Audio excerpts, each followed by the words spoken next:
And so, good morning everyone. Ayan. Nagulat ba kayo na hindi si Pastor JR Estrada yung nandito? Okay. Kamusta ang Pasko ninyo? How was it? Good? Masaya? Okay. I trust that you guys have a great time. You had a great time with your families during the Christmas season.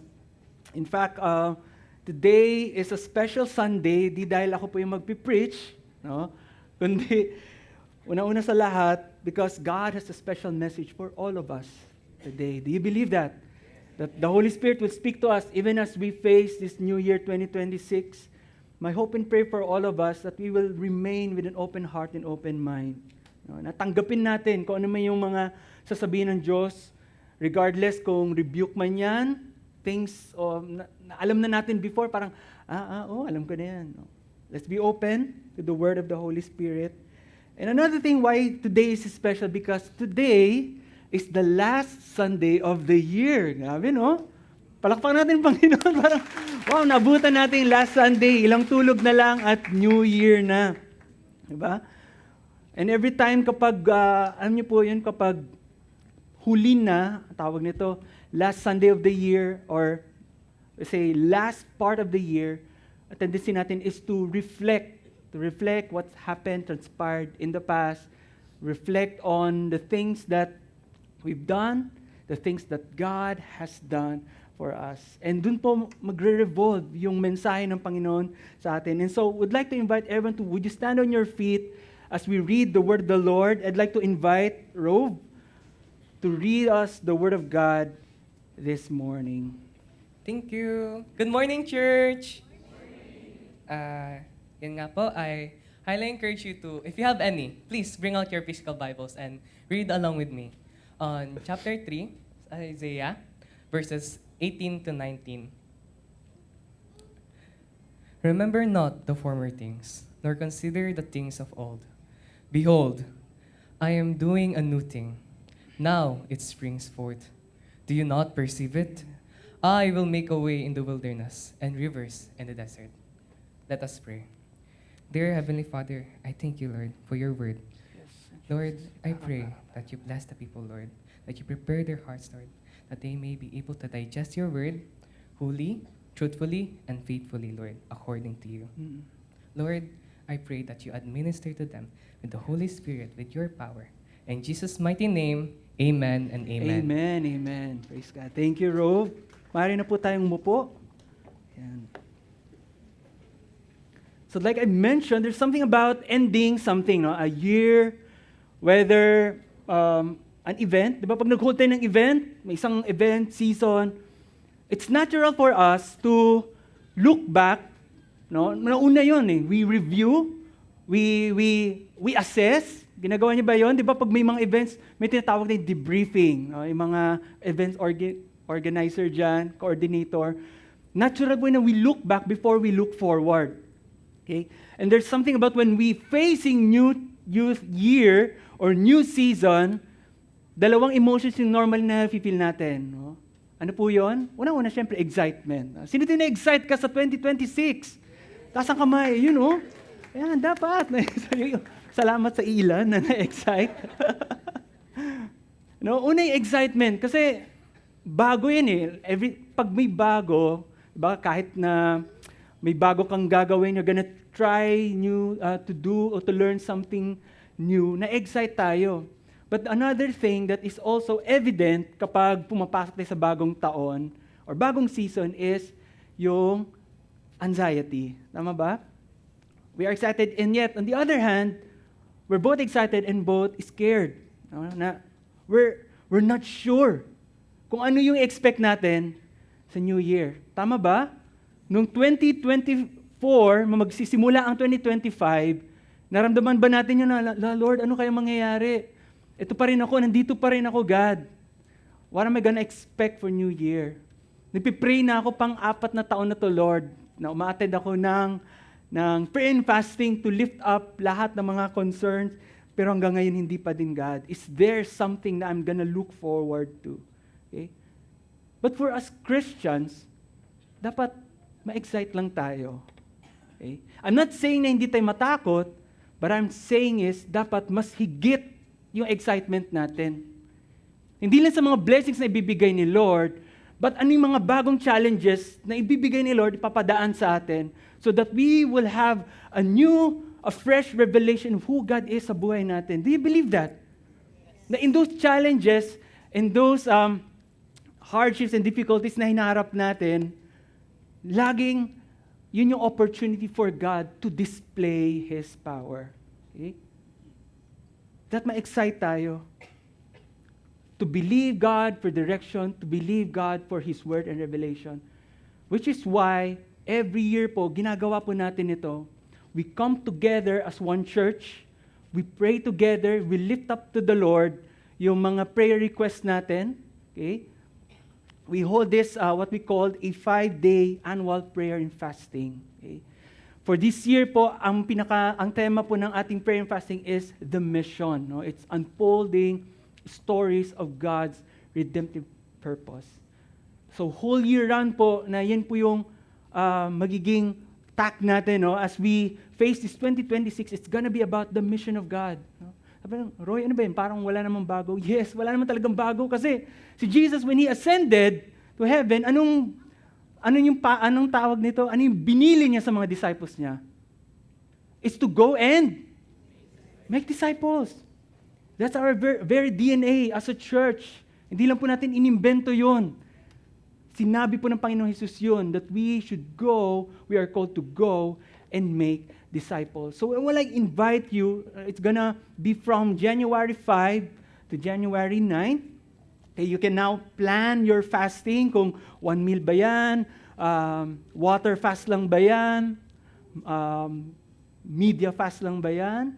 Nonetheless, our goal is to seek the Lord and to believe and expect by faith that He will speak to us, He will give us the direction for the whole 2026. Ang saya, no? So, we want you to be there on January 5 to 9. No, dalawa po yung schedule natin. May 12 noon po tayo na prayer meetings at meron din po tayong 7 p.m. prayer meetings. Alright. Now, like I said earlier, as we come to the start of a new year, we're ending this year 2025,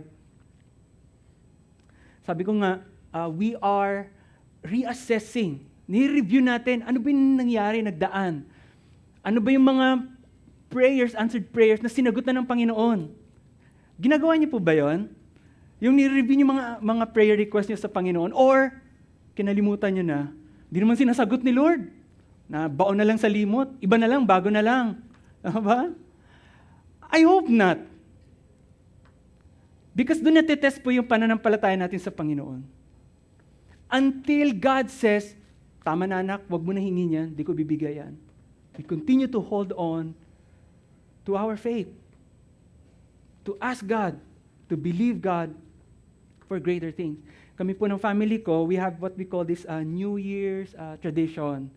Gagather po kami pag tuwing Christmas Eve, and then we would write down our faith goals for that coming year. No, kunwari, last year, 2024, nagsulat kami ng mga faith goals natin for 2025.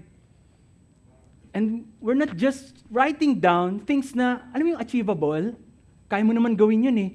If I just put my mind into it, I can do it. Kaya nga siya faith goals eh. Ibig sabihin, imposible. Kailangan ng faith.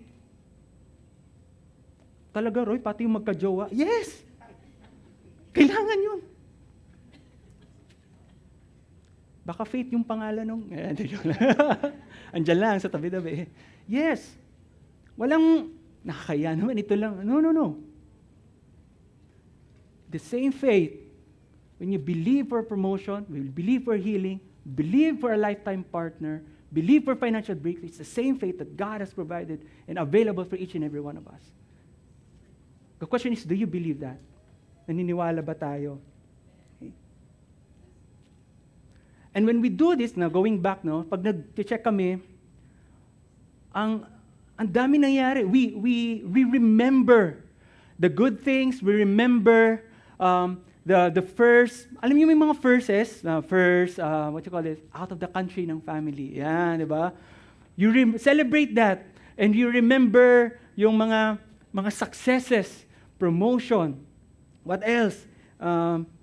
Sama na natin. Yung nagka-jowa ka nung taon na yun, di ba? It's worth celebrating. Sabi nila, lolo, no, jowa lang. Wala akong pakialam. Basta ako may jowa ako. Di ba? Ay, ako lang nagse-celebrate. I-scrap out na natin jowa. O sige, got engaged. Ayan, no? Is Mia in the house? Wala, no? Who got engaged? Grabe yan, no? It's a breakthrough. It's a blessing from the Lord.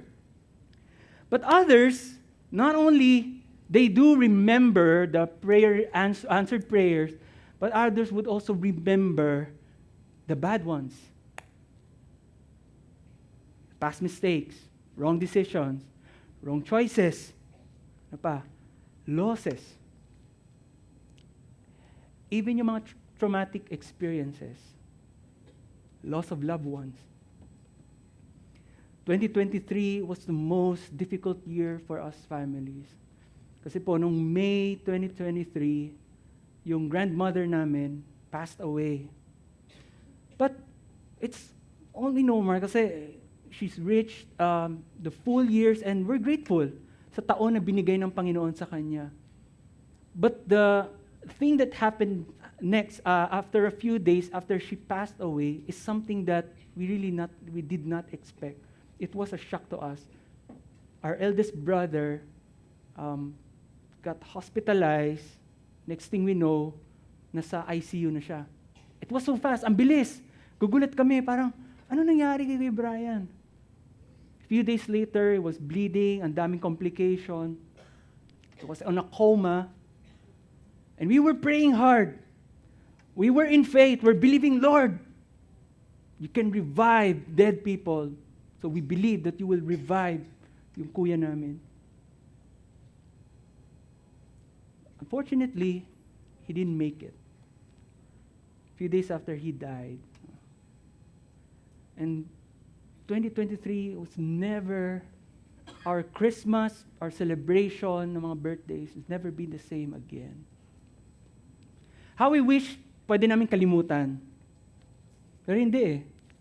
Di ba may ganon? Parang gusto mo nang kalimutan pero pag tuwing sumasapit yung birthday ng loved ones mo, tuwing sumasapit yung Pasko, ng 24, kikita mo yung mga photos, kikita mo yung mga memories sa Facebook, andun pa din yung pain, no? Naalala pa rin natin. Okay? O kaya you are in a difficult situation right now because of the things you've done. And you're still asking God, Lord, kailan ito matatapos? Lord, tanggap ko na, nagkamali na ako, Lord eh. Pero Lord, deliver mo naman ako dito. Hindi ko na kaya, Lord, andito na oh.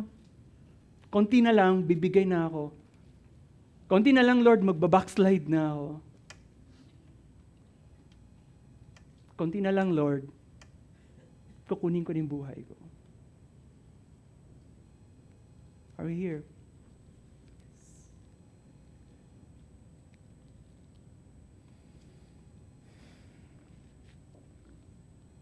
The real issue is not that ang dami nating mga problema, successes, na naalala natin and regrets and disappointment. The issue is that how do we really handle those experiences, whether that's a great experience, good one, bad ones, that have shaped us and how they influence the way we see ourselves, other people, and God as we look to the future. Kasi the reality, folks, we will have many regrets. In fact, as you grow older, padami yan. Padami wrong choices, padami wrong decisions, padami ng kapalpakan, padami mga sufferings. Hindi matatapos. Why? Because we live in a fallen world. Sinabi ng Panginoong Jesus. Diba? You will have many troubles.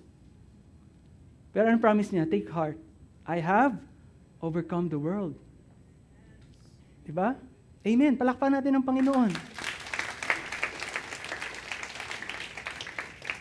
But the clincher is, how do we navigate through this? Paano ba natin hinahandle itong mga regrets, failures, and success? Because the difference between being stuck in your past or moving on to your future is determined by how we handle these things. Nasa choice po natin yun. Kung may stuck ba tayo sa nakaraan because of our past failures, failed businesses, hindi ko alam kung wired ba ako mag-business. Basta sinabi lang ng tatay-nanay ko, anak, magbi-business ka. Kita ko, mukha mo palang pang businessman. Pero 10 businesses na nalugi. Ano Lord, totoo ba yung sinabi ng parents ko o niloloko lang nila ako? Pero you know in your heart that you are a businessman, businesswoman. Diba? Hanggang kailan? Or will you choose to let go and move on? And to see the future in a different light, in different perspective. Yan po yung binasa ni Rove kanina sa Isaiah 43. When Isaiah prophesied, speaking to the people, they're also looking back. They're also remembering the distant past, yung mga great exploit ni Moses sa Exodus, as well as they're also remembering yung mga judgment ni Lord sa kanila because of their rebellion. They're also remembering the consequences of their sins that has shaped them to be from a nation that was powerful, na parang pinakamababa na lang sila, parang kahit sana lang kami, di ba? Wala kaming sariling lugar, palaboy-laboy. Talaga ba chosen people kami? I don't think so. Ganun sila. And here, Isaiah 43 is a prophetic word from the Lord through Isaiah of speaking redemption, speaking of healing, and restoration. Okay? Sinabi dito sa Isaiah 43, 18 and 19, remember not the former things, nor consider the things of old. Behold, I am doing a new thing. In other translations, sabi doon, forget the former things, do not dwell on the past. So tayo din po, as we approach 2026, harapin natin itong bagong taon, God gives us 3 clear calls that help us step into what He is doing. Okay? Unang-una, a call to move forward. A call to move forward. Hindi na na-edit yun. Remember not the former things, nor consider the things of old. At first glance, this command feels surprising kasi from the time of Moses, even several years back pa, si God, He's constantly reminding, He's constantly exhorting the people, do not forget. Remember, I am the Lord your God who brought you out the land of slavery, the land of Egypt. And I'm the one who will set you free. Diba? In Deuteronomy 8, God also told Moses, sabihin mo yung mga Israelita, huwag nilang kalimutan yung mga statutes ko, yung mga rules ko, yung mga precepts ko. Kasi pag pumunta na sila sa promised land, kakalimutan nila ako. Yeah? The Bible, even the Old Testament, has series of reminders ng Panginoon. And yet dito sa binasa natin, biglang sabi ni God, remember not the former thing. Forget yung mga nakaraan. So ano kaya to? So what does God mean here? So we need to look at any situation ng Israelites. There are, number one, the past failures that still accuses them. Meron pa rin condemnation. Alam nila yung kasalanan nila. Alam nila yung ginawa nilang mga kasalanan sa Panginoon. Mga idolatries, mga idols nila. And there are past pain that still defines them. In our case, ganun din po tayo. Sometimes, it's hard for us to move forward because marami tayong baggage. Tama ba? Yung mga baggage na, yung iba, hindi mo naman kagagawan. Ginawa ng ibang tao sa'yo. Or, hindi mo siya kontrolado. It's something that happened, mundo, sa nation, or whatever. But you experience those pain, and ikaw mismo, you look at yourself, the pain that I've experienced has shaped me to be who I am right now. So, don't judge me. Kasi, ako to dahil sa mga pinagdadaanan ko. Ay, di ba, may nakarinig ba kayong gano'n? Ba't ka ganyan? Ang harsh mo naman. Bakit? Diba? This is who I am. Unable to move forward. Unable to accept, embrace, change because of sin, past failures that has become their identity. Okay? So to forget here doesn't mean you lose it in your memory na parang as if parang hocus-pocus mo, biglang mawawala sa memory. Hindi siya gano'n, no? Yung tinatawag na induced amnesia. Alam niyo ba yun na may gamot ngayon na pag ininom mo, may mawawala sa memory mo, makakalimutan mo. Ang downside lang po nun ay may adverse effect siya. So, magkaroon ng abnormality sa katawan. Okay? Pero hindi siya gano'n na pag sinabi ni Lord, forget not. The meaning of forget here is to no longer give its weight or you render them irrelevant. No? I'm talking about sa past. Ganyan sabihin ng past sins. No? May self-condemnation pa din. Malalaman natin yan in the way that God forgets our sin concerning our sins sa verse 25. Can we show that in Isaiah 43? Ayan. He says, I am He who blots out your transgressions for my own sake, sabi ni God, and I will not remember your sins, or I will remember your sins no more. The question is, how is that possible na si God, kalimutan yung kasalanan natin? God siya. Omniscient si God, tama ba? And to do that, parang ang babaliin ni Lord yung nature niya or yung character niya or magkakaroon ng inconsistency. Because omniscient God, alam lahat ng nangyayari. Kahit yung paghulog ng dandruff mo, alam ni Lord yan. Yun lang naisip ko yun. 2 butil yan, magkasunod, di ba? Alam ni God yun. Walang nangyayari sa mundo na labas sa karunungan ng Diyos or sa kaalaman ng Diyos. He is aware. Kaya, it's hard to believe, nakalimutan ng Diyos. Hindi naman talaga. Ano ibig sabihin ni God dito? It means that God chooses to no longer hold our sins against us. Kasi pertaining to sa kasalanan. It's the idea that He has placed the weight of our sins. Dati, galit siya. Sabi niya, my wrath has come upon the world, but because of His Son, Jesus Christ, anong ginawa niya? Sabi niya, dati pinuput yung weight doon, lalagay ko na to sa aking anak, Jesus Christ, who died on the cross, and therefore now He has rendered our sin powerless and has removed the weight of it. Kaya when He looks at us, He looks at Jake, kahit nakagawa lang ng kasalanan, imagine this is crazy. The same pleasure that God the Father experienced when He looks at Jesus Christ, because Jesus is now in you, ganun din yung pleasure na yun. Kaya, kahit makasalanan tayo, basta nag-sorry tayo sa Panginoon, repented from our sins, pag lumapit tayo with confidence, Lord, kailangan ko ito. Sabi ni Lord, yes, bibigay ko yan. Because I'm pleased with you. Kasi ang cute mo, Eric. Sabi ni God. Kahit pasaway ka. Why? Because He no longer sees Eric, He no longer sees Rove, He sees Jesus Christ.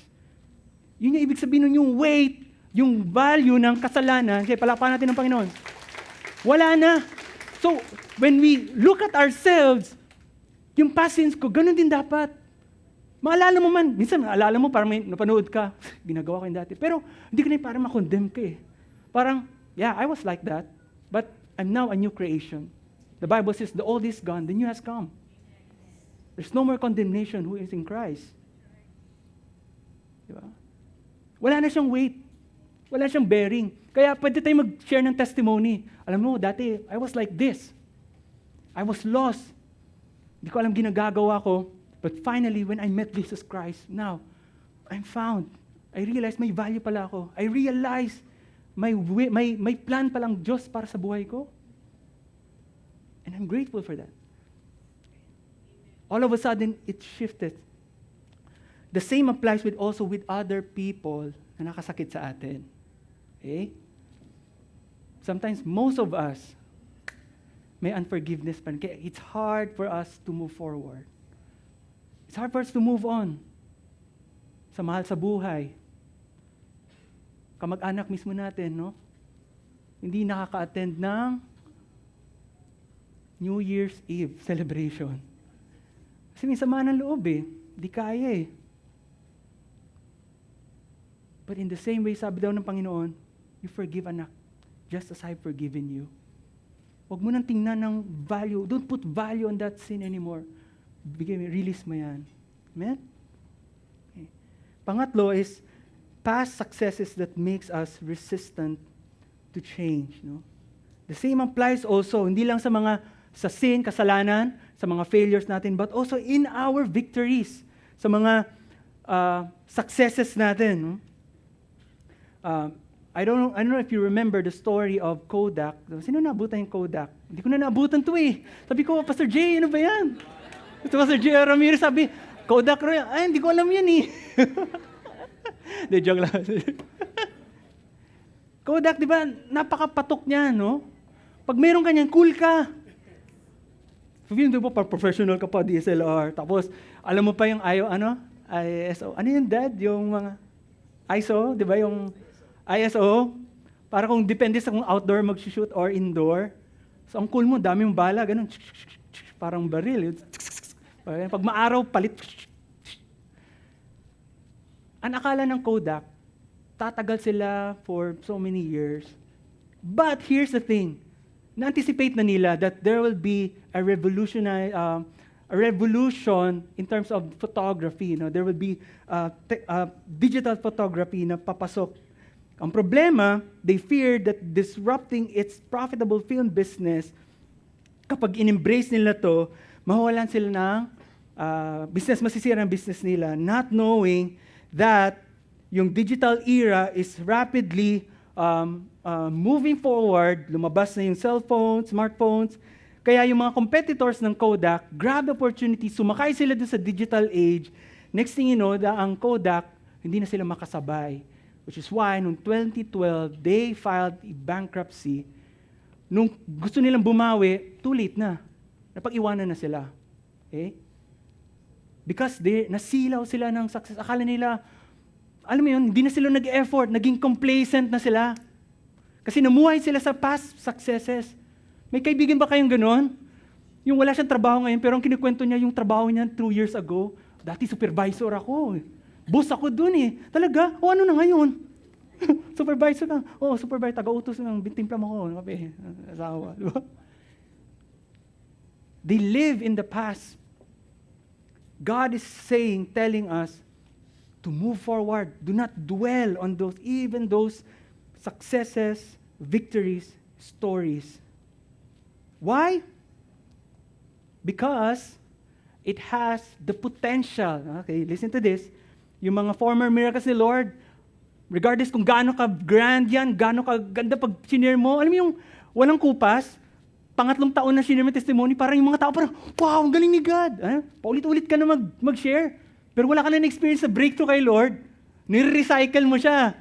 May mga ganun, experience ba yun? Kahit gaano pa ka-grabe yun, the thing is, it has the potential to limit us in expecting God to work in such thing. Becomes limits if we expect Him to work only the way He used to. But the thing is, we cannot box the Lord. Tama ba? Because God is omnipotent. He's God. Hindi siya nalilimit sa isang bagay. Pag bless ka, nagkaroon ka ng langlak, next year, pag na-experience ko to, pray ako, ganito rin gagawin ni God. No. Ibig sabihin na nalilimitahan natin, Panginoon, limitless si God eh. Our past deliverances can become a spiritual blindfold. No? Kaya ang sabi ni God, do not fixate even on those great miracles. Why? Because He's doing something greater and He's doing something new. Amen? Do you believe that? Amen. Do you want that? Amen. Palakpakan natin ang Panginoon. Take the account of Apostle Paul sa Philippians 3:13 because there's a parallelism sabi diyan, indeed, sabi ni Apostle Paul, indeed I count everything as loss because of the surpassing worth of knowing Christ Jesus my Lord. If you know Apostle Paul's backstory, he is a Pharisee of Pharisee. Ibig sabihin, siya yung pinaka-top-notcher na ng mga Pharisees. Alam niya yung Torah, yung 5 books, kabisado niyan. He's like a lawyer na kapag nakipag-debate ka, hindi mo matatalo si Apostle Paul. Okay? Ganun ka-impressive yung credentials niya. Pero sabi niya, all of my achievements, I counted them all loss compared to the surpassing worth of knowing Jesus Christ. Grabe, no? Let go niya yun. For His sake, I have suffered the loss of all things and count them as rubbish in order that I may gain Christ. Merong si Apostle Paul na wala ang mga ibang Kristiyano. Okay? Meron siyang perception. Okay? So it's not an issue of the power of God, but it's the issue of us perceiving what is God doing. In verse 13, sabi niya, brothers, I do not consider that I have made it my own, but one thing I do. Ano sabi niya? Forgetting what lies behind and straining forward what lies ahead. Kind of like the same, no? Forget the former things. Iwan mo na. Hindi na magmamatter yan. Kasi, kung ano yung kinataas ni Apostle Paul, na Pharisee, matalino siya and everything, ganun din yung kinataas ng kasalanan niya. Because he used to be a blasphemer of Jesus Christ. He used to be a persecutor of Jesus Christ. He used to be a murderer of Christians and followers of Jesus Christ. Imagine, anong mapipil ni Apostle Paul? Tapos biglang na born again siya, tapos pupunta sa church, parang, ito yung mga pinersecute ko. Papasok ka ba sa church? Tapos makita ka ni Jake, walang hiya yun. Yun yung nagpahiya sa akin. Tapos diba? You get what I'm saying? Now, you think about your sin. You think about your offenses kay Lord. Hindi yun papantay sa offense ni Apostle Paul kay God. And yet, God is so gracious. God plucked out Paul by His grace. He chose him, not because he deserved it or earned it. He chose him, sabi niya, I'm gonna use you. I sent Ananias to heal you because sabi niya kay Ananias, gagamitin ko siya and I will show him and I will make him suffer and he will suffer for my name's sake. Gagamitin ko siya. And that is where Paul is. So I'm saying, regardless of your past victories, regardless of your past sins that is condemning you, walang pakialam ang Panginoon. Sabi ng Panginoon, forget the past. Forgetting what lies behind. Kagaya ni Paul, we need to strain forward and press on. Amen? Now, when we stop holding on to what is behind us, our eyes are finally free to see what is in front of us. Kasi yung unang kailangang i-deal ni God yung spiritual blindfold natin. Pag natanggal yon, that leads us to the second call in this passage is the call to recognize God's present work. In Isaiah 43:19, sabi ni God, behold, I am doing a new thing, now it springs forth. Do you not perceive it? Kahit ngayon mga kapatid, feeling natin walang nangyayari. Feeling natin mundane lang. Ito na naman daily grind. But guess what? God is continuously doing something. He's working. Sabi nga ni Jesus Christ, I and the Father are working. Are one. We're working. No wonder galit si Jesus sa mga taong tamad. Sabi niya, taong tamad walang kapatan kumain. Because they're working. What does it say to us? Aren't we glad that si God hindi natutulog? Kagaya ng prayer, yung kanta ni Gary V. Natutulog ba ang Diyos?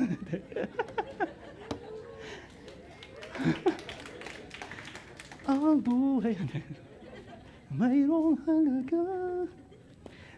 Hindi natutulog ang Diyos. He is working.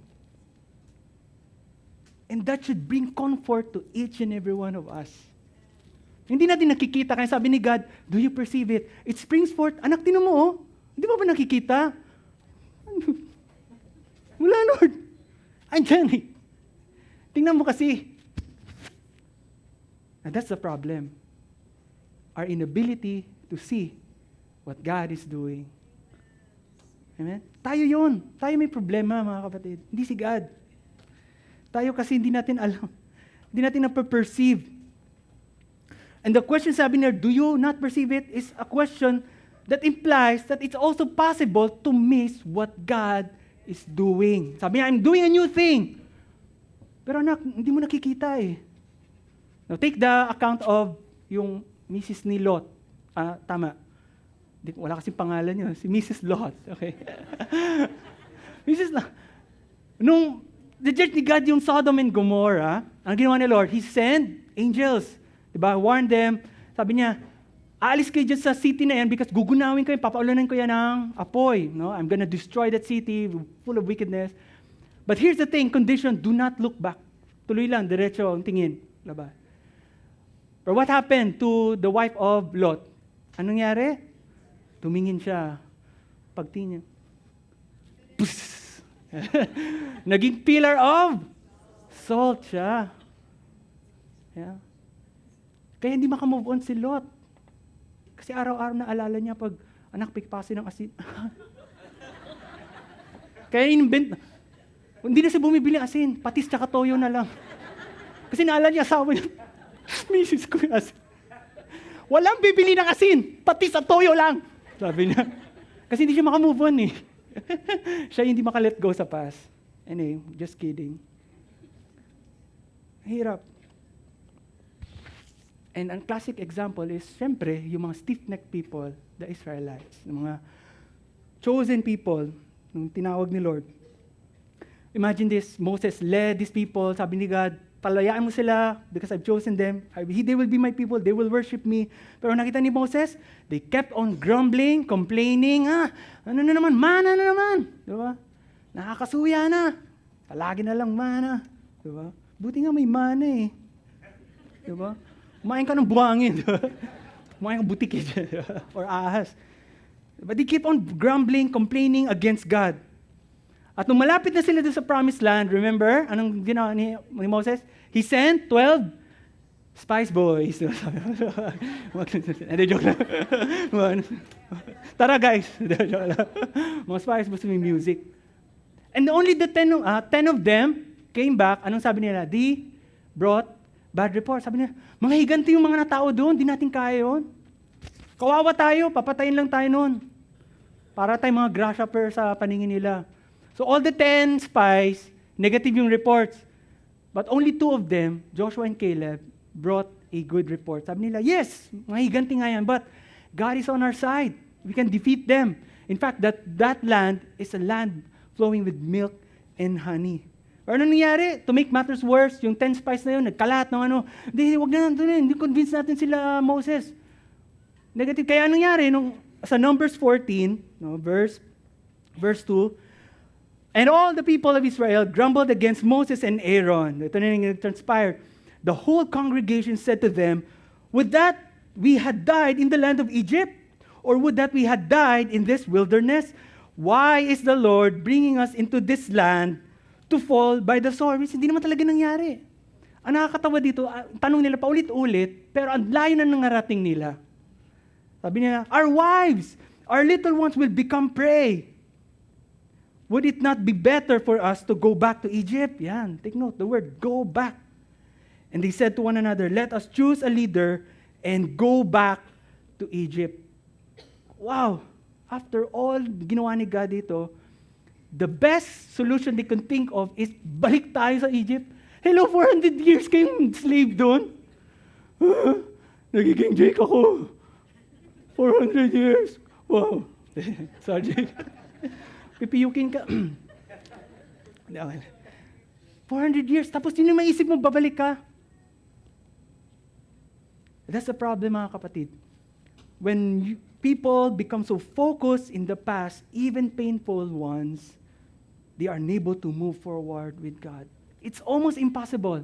Kasi makitid na sila eh. Ito na lang gagawin nila eh. That is why, anong consequence nun? The entire generation died in the wilderness. Only 2. Sino yung dalawa? Sino po? May case si Bucks. Joshua and Caleb. Yes, there are the only 2 na nag-survive. Why? Ano sabi ni Lord? They have a different spirit. Because of that spirit, the Holy Spirit, they perceive differently. Kaya iba nakita nila. And that is our prayer, mga kapatid, that as we face this 2026, we ask the Holy Spirit, open our spiritual eyes. That we will not conform to the pattern of this world, that the way people see, yung di makita na, Lord, prayer namin, makita namin deep down. the spiritual realm, makita namin, Lord, ano yung plano mo? Ano yung ginagawa mo, God? Yung sinasabi mo, Lord, that, do you perceive it? Yes, Lord, we want that. We want to perceive it, Lord God. Yun yung kailangan natin ipag-pray, mga kapatid. Sa January 5 to 9. Okay? Huwag kayo mawawala. Pag-pray natin yun. Higit sa lahat, higit sa breakthrough, it's actually to open our eyes. Ang dami natin pinagpipray, except yun. Nakakalungkot. So it's our discernment. Yun yung problema na gusto ni Lord i-deal. Because of the inconveniences, the discomfort, I'm running out of time. Nawawala, kumbaga, nadidistract tayo, napifixate tayo, and because we're fixated that, we want God to answer our prayers and deliver us in the same way that He has delivered us before, which is hindi talaga ganun mangyayari. Because the reality, even if feeling mo, nagsasuffer ka ngayon, feeling mo nahirapan ka ngayon, guess what? You're already winning. Feeling mo natatalo ka, napag-iwanan ka, guess what? Hindi mo alam, mas ahead ka na. Yung mga barkada mo, yayaman nila, dami sasakyan, kotse, ikaw, dito pa din. Believe in God for breakthroughs. And you ask yourself, Lord, is this the kind of life that I'll be living? Is this the kind of life that you want for me? Pag nag-focus kasi tayo sa pain, sa inconvenience, sa discomfort, hindi natin makikita yun. Pero pag sinif natin yung mata natin doon at tinignan natin, wow, Lord, you spoke to me. You assured me sa word mo. Wow, Lord, may nag-provide. Wow, Lord, ang hirap nito, grabe stress, pero nagkaroon ako ng lakas para malagpasan yun. That is the grace of the Lord. You cannot compare that to a billionaire na sobrang relax yung buhay niya. Not even a verse in the Bible, hindi niya memorize. Samantalang ikaw, memorize mo, di ka na tumingin, but you're crying. I declare that God will supply all my needs according to His riches glory. Guess what? You're better off than the billionaire na walang Diyos. So don't you ever say, kawawa naman ako. Patapon na buhay ko. Wala akong future. Don't ever say that. Because God is doing a new thing. Only we need to be faithful. Amen? Okay. Now, my last point, no? Now that we recognize, sabi ko, recognize na, nagawa na natin yun, recognize God is at work right now, it gives us the confidence na kahit anong mangyari, parang nawala yung confidence ko kasi mali yung lumalabas. Hindi na update.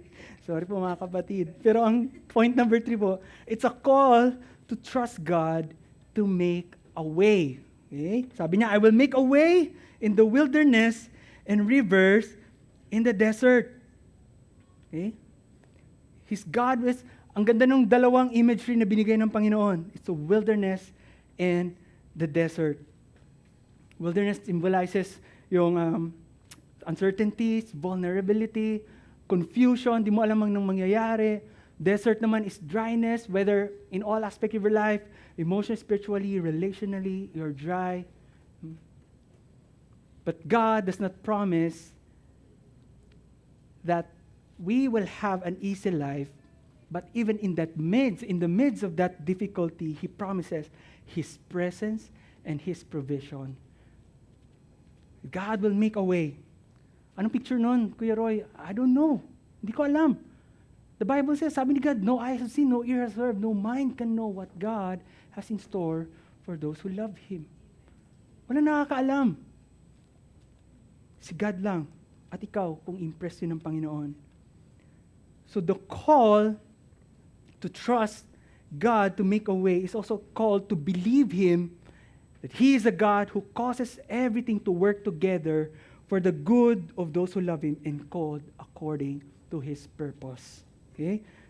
Sometimes we pray na mawala na lang yung problema. Lord, ito naman talaga yun eh. Kaya ako nagkakasala sa'yo kasi ito yung problema agad eh. No. Kaya may problema kasi ni-reveal ni God is revealing that you have weak faith. God is revealing that you have an idol. God is revealing, yun palang panalo ka na eh. Kasi kung walang pakialaman Diyos sa'yo, wala kang problema ngayon. Magpakakasasa ka na lang sa kasalanan. And yet, because God loves you, He's training you, He's disciplining you. The way He disciplines the Israelites, kahit rebellious sila and matigas ang ulo, it even took a nation to conquer them. Grabe, no? Mahirap din actually. Just to discipline. Si Riley nga, ang hirap paluin kasi ang cute eh, pag nagpaawa. Pero I have to do it because I'm a father. Nobody will do it. Nobody will be a father to my son, kay Riley Zayden. Ako lang yun. Because I'll owe it to his future self, future Riley, kapag lumaki siya ng barumbado. Ako yun, may kasalanan. How much more si God, our Father? Alam niya future, alam niya wiring mo, alam niya yung kahinaan mo, alam niya yung nagtetempt sa'yo, alam niya ano magiging competitor niya sa puso mo. Kaya didisiplinahin tayo ng Panginoon, whether we like it or not. Amen? And I'll end with this verse. No? So Romans 5:3-4. Not only that, sabi ni Apostle Paul, but we rejoice in our sufferings, knowing that suffering produces endurance, and endurance produces character, and character produces hope. Do you believe this? Now, assess your lives right now. O nga, naghihirap ako. Pero may na-build bang character? Naging persevere ba ako? Persevering ngayon? Hello? Kasi hindi to human efforts, mga kapatid. This is a byproduct of God's Holy Spirit, the Holy Spirit and the grace of the Lord. And sometimes we ask na alisin ni Lord yung suffering. Actually, it's the very instrument of God to fulfill His way, to transform us into His image. In 2 Corinthians 12:7-10, Apostle Paul as well, sabi niya, to keep me from becoming conceited because of the surpassing greatness of the revelations. Okay, take note, ito yung reason. Kasi ito nangyayari. May tendency si Apostle Paul maging mayabang. Imagine yung credential niya, sabi ko, Pharisee, matalino siya, scholar and everything. Ito yung tendency niya. A thorn was given me in the flesh, a messenger of Satan, to harass me, to keep me from becoming conceited. 3 times, okay? I pleaded with the Lord about this. How many of you are like that? Alam mo naman sa sarili mo, na kailangan mo i-go through, pero Lord, hindi ko kaya, God. Masakit na, Lord. You prayed. Pero sabi dito, 3 times he pleaded to the Lord that it should leave me. But he said to me, ang sabi ng Panginoon, my grace is sufficient for you, for my power is made perfect in weakness. Therefore, itong conclusion ni Apostle Paul, because of that revelation na hindi alam ng ibang mga followers of Jesus Christ, mismo siya rin, he used to not know it, kaya nga siya nag-pray, alisin eh. Pero may aha moment siya, wow, pambihira. Satan naman eh. Hindi mo sinabi, galing kay Lord yung thorn. Parang imagine ko ganun si Apostle Paul. That God has a purpose. Kaya meron nangyaring ganun.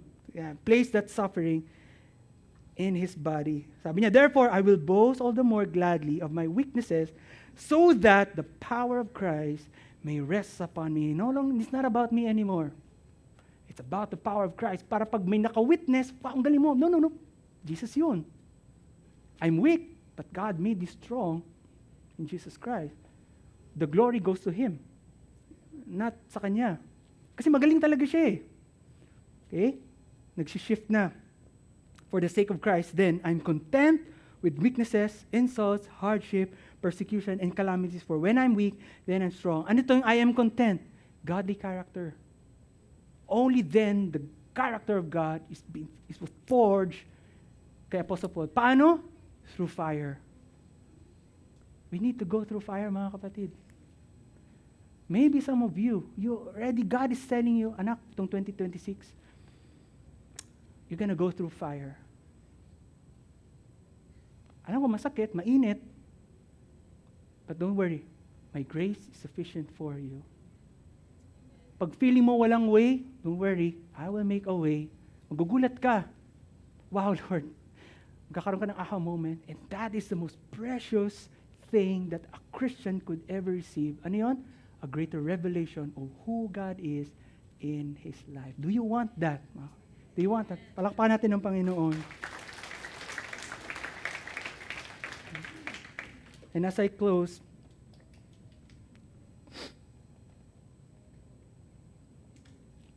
church, God does not change seasons without purpose. Nakita natin yan sa testimony ni Apostle Paul, lahat ng bagay nangyayari sa atin, may purpose ang Panginoon. Again, it's just that we don't see it, we don't perceive it, we're blinded by a lot of things. That is why God is calling us to move forward, to not dwell on the past, whatever that is na parang feeling mo, ganito si God. Hindi, let go mo yan. Sabi ng mga kaibigan, ba't ka nagsasuffer? Siguro may kasalanan ka. Sige na, mag-sorry ka na kasi kay Lord para i-bless ka na. Let go mo din yun. They're conforming to the pattern of this world. Everything has a purpose. God does not bring His people forward without provision. Kahit feeling mo, disyerto, wilderness, walang provision, anong provision ni Lord? His grace, His presence, at yung mga katiting na feeling mo, Lord, paano ba ito? Patingi-tingin di kompleto. Yes, provision ko yan because training ko sa'yo yan. Because pag na-withstand mo yan, na-endure mo yan, anak, you will be ready for greater blessings that I'm about to give you. Because if I give it to you now, your heart is not ready, wala kang character na na-forge because hilaw ka pa. Hindi ka pa nadaan sa apoy. Sabi ni Lord, hilaw pa to eh. Hindi ko pa ibigay. Why? It will only cause you destruction.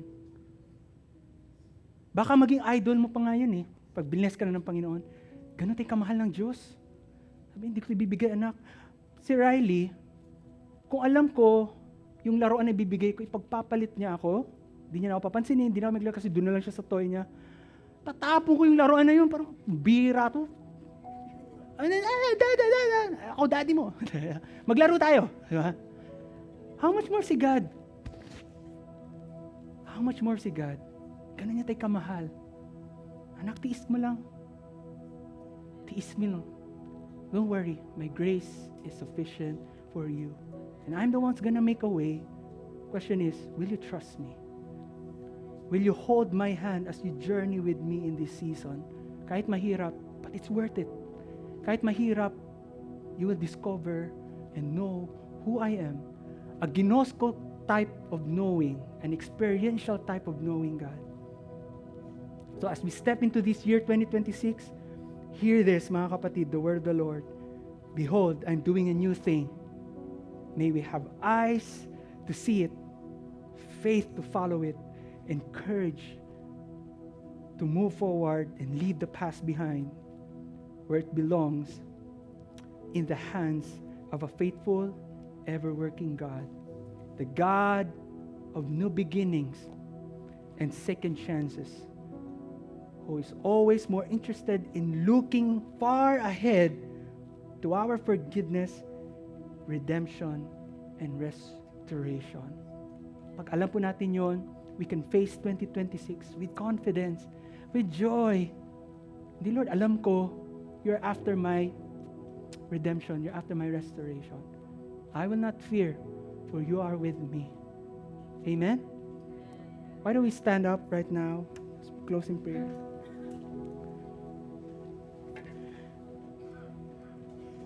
There's no fitting response than to worship God after having that kind of revelation. And so, mamaya, we're gonna worship God today, but I'm gonna pray for us, for all of you. No? If you are here, ganun ka, you're confused, di mo na na-experience si Lord, di mo narinig ang Panginoon, I wanna pray for you. Would you lift up your hands right now? Lord, I wanna have a fresh experience sa'yo. Matagal na akong Kristiyano, pero parang feeling ko naglalamig na ako, God. Natatakot na ako kasi feeling ko, God, ang layo ko na sa'yo. Taas mo yung kamay mo.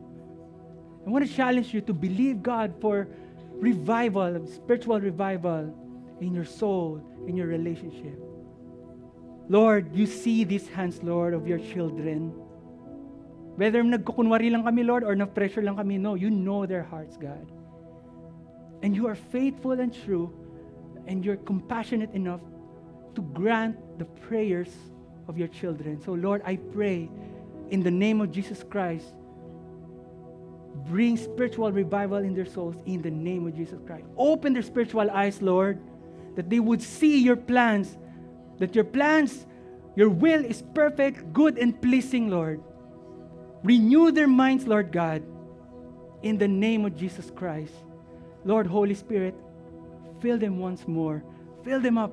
Fill them up to the brim, So much so na di na kaya they just rejoice and bask in your presence, and they can't help but share and proclaim it to their friends and to their loved ones. Salamat, Panginoon. Lord, we expect you to move in our midst, Lord. Even today, God, until we face 2026. In Jesus' name we pray. Amen. Amen. Let's worship God.